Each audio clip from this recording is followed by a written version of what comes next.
if you want to get rid of me, do a recall. Let's see if you have the power in our city to do a recall. Collect those petitions and do a recall. Palm Coast Mayor Mike Norris is reacting to the city council's vote last week to censure him for a second time and asked the governor to remove him from office. If the governor wants to remove me, that's fine. And I'll take that. I can take that hit, but I would really appreciate it if he would give me a phone call so I can tell him all the stuff that's going on in our city when he does it. Still no decision from the governor's office, but during this week's Today with Pastor Jay show, Mayor Norris had this advice for the rest of the city council. And I even challenged 2 of those council members, or all of them, resign to run against me. Resign and run against me. Go ahead and do it. Let's see how that pans out for you. Throughout the conversation, Norris remained defiant. There's evil in the world.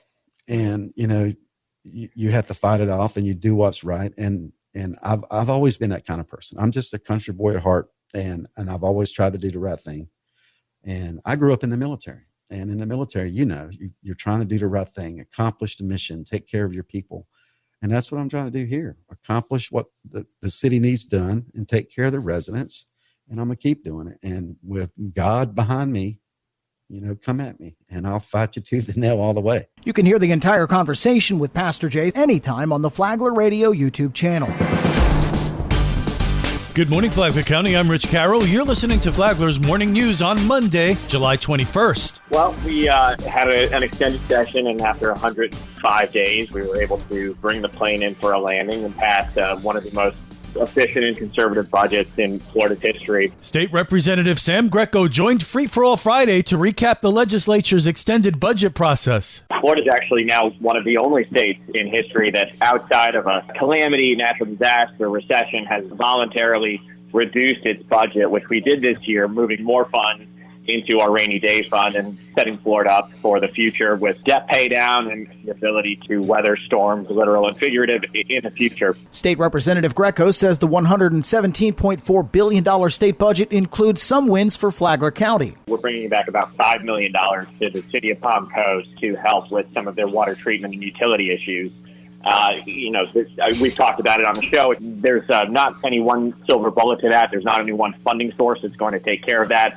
But I was happy that we were able to get some support from the state back to the city to help offset that. We also received an appropriation for the YMCA in Palm Coast, which is another great asset for the community. Greco says Daytona State College campuses will get a boost in funding as well. We received an appropriation for security upgrades at Daytona State College, all of its campuses, including the Palm Coast campus, to make sure students are safe there. So we're excited about all that. There's definitely priorities that didn't make it through this year that we want to take another pass at next year. And of course, there'll be a whole new set of priorities. And so we're looking forward to getting back just a few months now and starting on next year's budget and making sure that we continue to deliver wins for the county.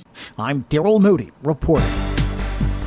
This local news is a service of Flagler County's Toyota dealer, Beaver Toyota in St. Augustine, conveniently located right off I-95 at exit 311.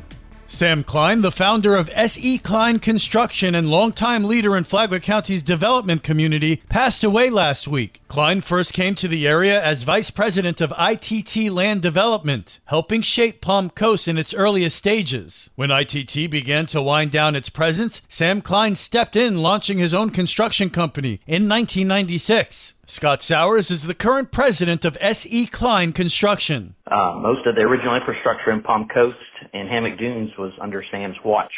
Sam was a great boss, a mentor, and a great friend to many. Anyone that knows him has a great story to share about some great adventure that they've had with him. He was been known to sit and talk with anyone, and if they needed help, he would be right there to offer his insight or dive right in with a hammer and shovel and give them a hand. Sam was a true legend, and I will always treasure the time I had knowing him and the wisdom he shared with me to continue the company that has his good name on it. He's a great man. He truly was a legend in our community. Sam has 3 daughters, Carla, Selena, and CG, and they're all great people in our community, and our thoughts and prayers go out to them. Sam Klein was more than a builder. He was a cornerstone of the community he helped create.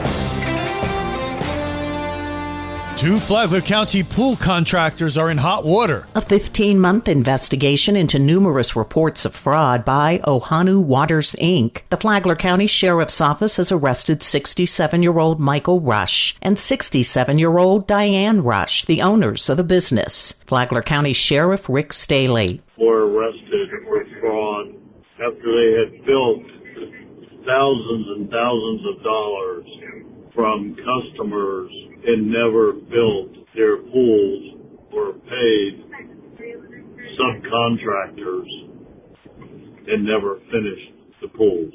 These are very difficult and time-consuming investigations, but our team did an amazing job to prove intent for fraud and that it was just not bad business practices.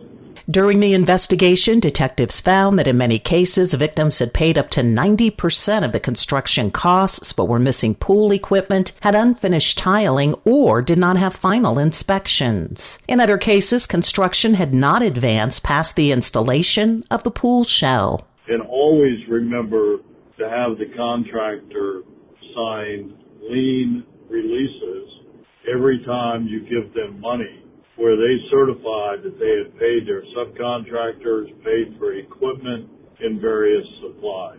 If you don't do that, you could very well find yourself paying twice. Once to the unscrupulous contractor and then to the subs who had put a lien on your property. Flagler County Sheriff Rick Staley. For Flagler's Local Morning News, I'm Karen Johnson. And now you're up to date on Flagler's Morning News. I'm Rich Carroll. And now, Mike Licio with your WNZF Local Sports Update. Fall football practice begins 1 week from today, and the FPC Bulldogs spent the weekend at the Northeast Florida Fellowship of Christian Athletes team football camp.